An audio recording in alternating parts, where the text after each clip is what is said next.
Hello everyone, it's me, your average Joe here, back again with another video, and today I've decided to go ahead and do something that I haven't done in quite a while, and that is to make a chapter concept for Dead by Daylight. And you've already read the title, seen the thumbnail, you already know what it is. Today I'm doing a, chapter concept for if Deltarune came into Dead by Daylight. Now, I am not the first person to do this, as this has been done by both Treelambo and ItsJustKetchups before me. I will have their videos linked in the description if you would like to check out their concepts. But, yeah, either way, I'm not gonna fucking waste time yapping. And, yeah, let's just get into the first concept I got. The main concept of this chapter that I'm making actually is mainly based off of the Snowgrave route. I probably should have mentioned that before, but however, I am freestyling this because I don't do scripts. Fuck scripts. But yeah, this is mainly going to be based off of the weird route, aka the Snowgrave route. And the first of two survivors that I'll be doing for this is, Birdly. Now, considering the fact that this is a Snowgrave route-based one, not only may you be a little bit confused by this two survivors, but also why one of them is, fucking Birdly. Well, the main reason I chose Birdly is because I like him. I like Birdly as a character.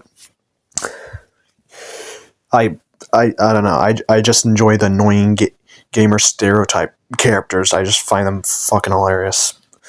But also, I do think it's also another thing is mainly because of the fact that with Snowgrave, if it kind of makes interesting conflict, because we haven't had a chapter where in lore a duo chapter where in lore the two survivors are really against each other. You could kind of argue it for Project W, where Rebecca and Ada are on different sides of the morality spectrum, but they don't really interact in Resident Evil, so I'm not gonna really count them. But yeah, the first survivor I plan to add for this is Birdly, and I'm not gonna dilly-dally anymore. Let's just get on to 3 perks I made for him, starting with Birdly's first perk, Lightmark's Deadly Gambit. While inside the killer's terrace, the killer leaves behind light marks that you can see. Light marks have a duration of 10 seconds. While standing on light marks for 30 seconds, you reveal the killer's and your aura to everyone for 30 seconds. Light marks disappear while in chase and for 60 seconds after duration. The main use for this perk is to sneak up basically behind the killer, get into that light marks for long enough, and then effectively reveal where the killer is to everyone, but also the killer will know where you are. Also, I did add in the light marks disappear for 60 seconds after activation, just so this perk can't really combo well with the other light marks perk, cross-examination, because for those who know how cross-examination works, it effectively, makes you elusive while you're on light marks, and for that perk, what's going to be added later is light marks only disappear while you're in chase. So, yeah, that's a fair and balanced perk combo. But, yeah, either way, that's enough for Deadly Gambit, and let's go on to Birdly's next teachable perk, Smart Race. While in chase, all other survivors gain a 45% action speed to healing speed, item proficiency, totem blessing and cleansing speed, and unhooking speed. Now, this perk, as you can probably obviously tell, is meant to be a kind of sister perk to Vittorio's perk, Quick Gambit. And, yeah, I'm gonna be completely real, I don't have much else to say on this perk. But, yeah, the only real fun thing I can say about it is named after Birdly's battle theme. Yeah, that's it. Let's get on to Birdly's final perk, being No More Games. When another survivor dies, you gain a token up to a maximum of 3 tokens. For each token you have, increase your generator repair speed by 15%. When you have 3 tokens, you gain an additional 15% generator repair speed. The main purpose for this perk, I'm going to be completely honest, is mainly to either bring games back or to kind of like semi-punish killers for like tunneling right out the gate. Yeah, that's really it. I don't really have much else to say here.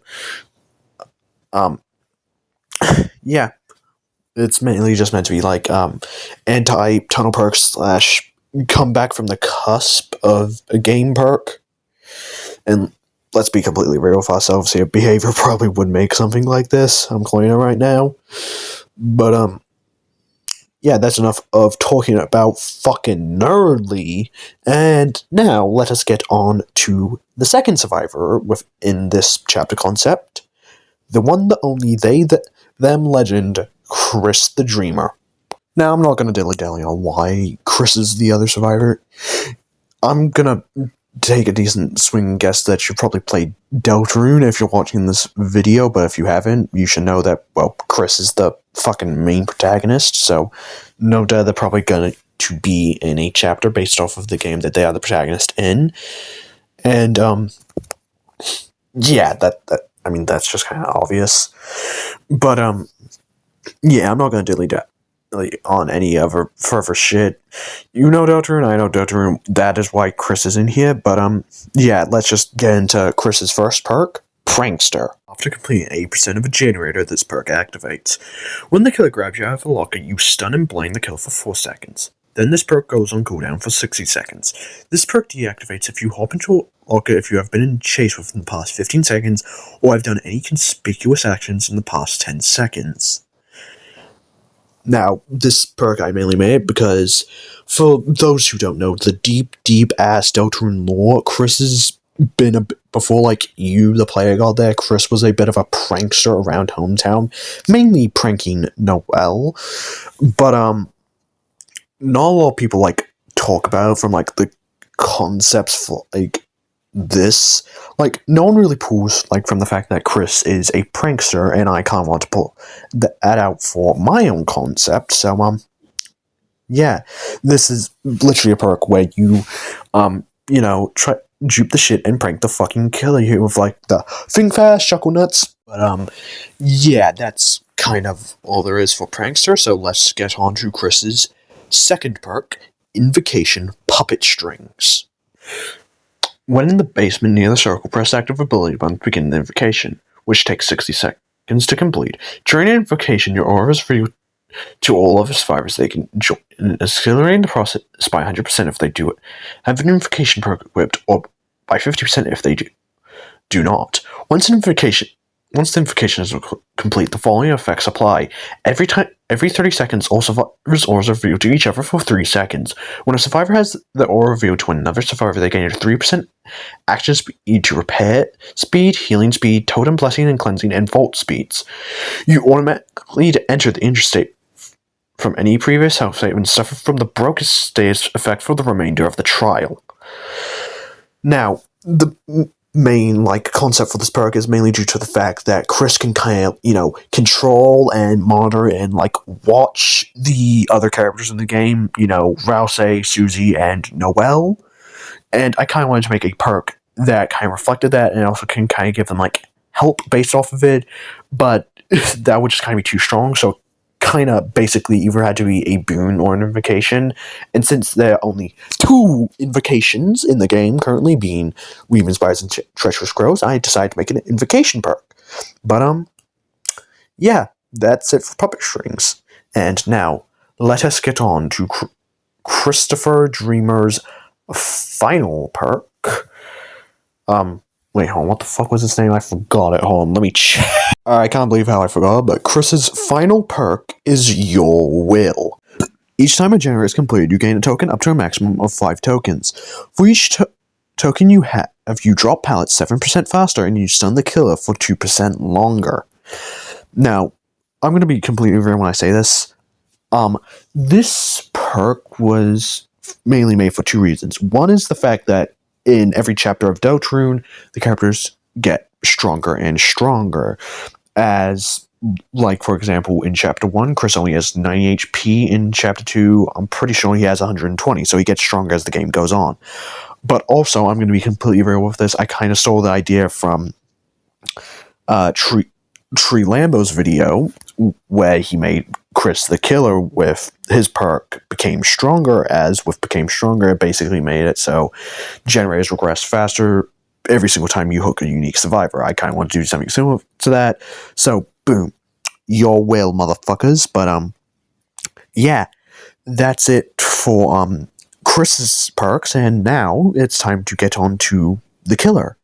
And I think y'all can tell who the killer is, just because of the fact that this is a Snowgrave chapter, and I didn't make it Chris.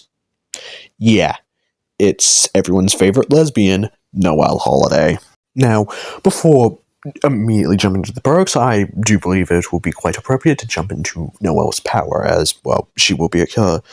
And also, the other things, as, well, in terms of the other things, Noelle will be a 4.6 movement speed killer with a 32 meter tear radius and be of short height, around somewhere in between the heights of Sadako and Pig. That's how tall Noelle will be. Well, minus antlers. And Noelle's power, unlike the perks I'm just going to put up here, as you can see, is called the Will of Control. Person holds secondary power button to open the spell selection. Move cursor towards one of four spells in order to select it. The four spells are Healing Prayer, Sleep Mist, Ice Shock, and Snowgrave. Healing Prayer, upon casting the duration of stuns and blinds is halved for 60 seconds. Costs 32 tension. Sleep Mist, upon casting, shoots out of mist forward. Any survivors that come in contact with the cloud receive 7% hindered and gain impaired vision for a few seconds. This costs 16 tension. Ice Shock, upon casting, shoot out 3 ice shards that shatter upon hitting a survivor or 2 unique walls. When an ice shard shatters on a survivor, that survivor will take 1 damage state if healthy, become inflicted with deep wounds when injured, and become downed while in deep wounds. Cost 16 tension. And finally, Snowgrave. Upon casting, all survivors are revealed with Killer Instinct, and injured survivors become broken and gain 3% hindered for 60 seconds.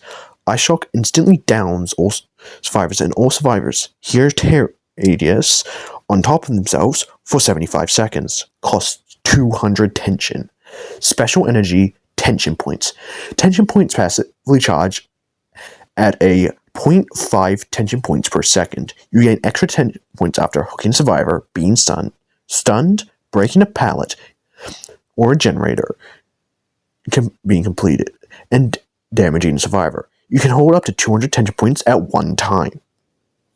So, as you can see, that is how Noelle's power works. It is more specifically meant to be more of a kind of like risk and reward, more resource management heavy version of Vecna, or, Vecna from Dungeons and Dragons, where you have like 3 abilities where you can like select one each at a time, but they, unlike Vecna's, where you can kind of just span them on like own separate timed cooldowns, you instead have tension, which you have to keep track of, as well as also kind of like a boosted mode where you become stronger and you know where all survivors are. And yeah, that's basically all there is for Noelle's power. And now let us get on to her perks. First up being New World View.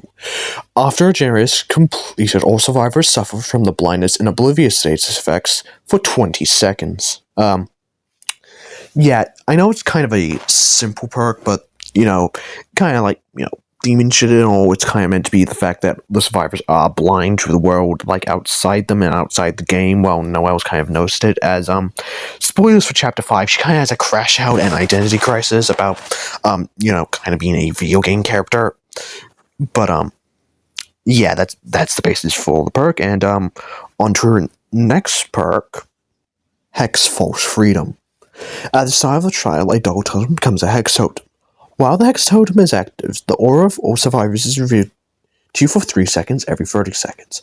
And when you see the auras of any survivors 4 times, you gain undetectable for 10 seconds. Basically, this perk is, meant to make Survivor feel like, oh, we're free, we're free, we're fine, we'll do it. Well, in reality, the killer knows where you are, and they are coming and you will never notice it.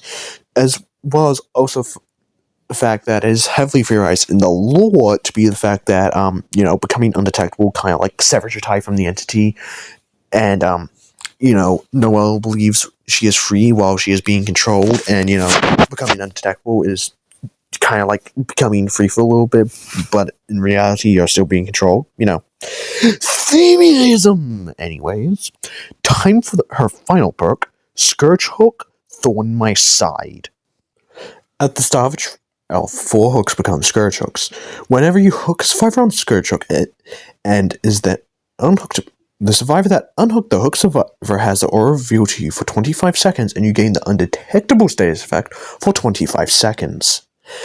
This perk is mainly giving you the ability to snowball and get out survivors quickly without being able to tunnel. Now, me personally, if I was on a DBD dev team, I would, excluding the undetectable, I would kind of make this, base kit, to make it easier, to win games without having to tunnel and shit. So, yeah.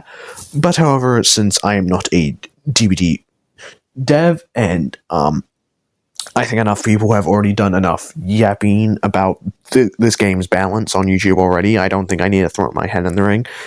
This can kind of be like a cookie cutter fix for that. Also, I do just generally think it's good. Also, Thorn My Side, fucking Thorn Ring reference. Oh my god, Thorn Ring reference. Oh my god, that was. But yeah, that's basically all that there really is for this. Well, actually, no, I lied. I have made some music for this, and I made a Survivor theme and also like a Terraria / Chase theme for Noelle, and I'd like y'all to have a listen if you like. I'm probably also gonna release separate videos for this in a few hours, and yeah, hope y'all enjoy the music I've made. Bye for now. Later.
Right, hey, it's me, your average crow jump scare here.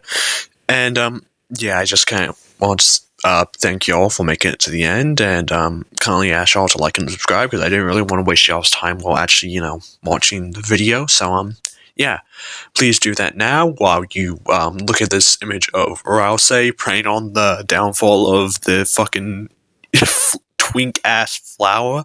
If you've seen Chapter 5, then you'll know. But, yeah, that's it for me. Like and subscribe. Hope you all enjoyed. Comment if you did. Say what I did right, or if I did wrong, demean me, beat me into the fucking ground with your insults, and, yeah, I'll see y'all next time. Bye!